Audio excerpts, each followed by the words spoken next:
So, nagkakadilema kami guys. Ito na. So, nakakita kami ng Tory Burch. Mukha naman siyang legit.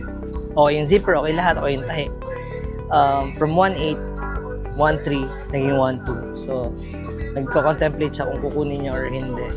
Kasi number one is napakadami na rin namin bag. Pero ano magagawa namin? Kasi napakarami na rin namin jacket.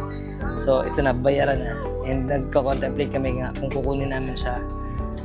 Don't judge us kung sobrang kuripot namin. But we're traveling, so okay lang. Let's go? What? And you don't get it if you're ano. Okay. So we're not getting it. We're not getting it. That's fine. Buti na lang. Kasi akong babayad. Hindi naman siyang babayad eh. Akong babayad. Bayaran na. So, for 76 na lang yung jacket.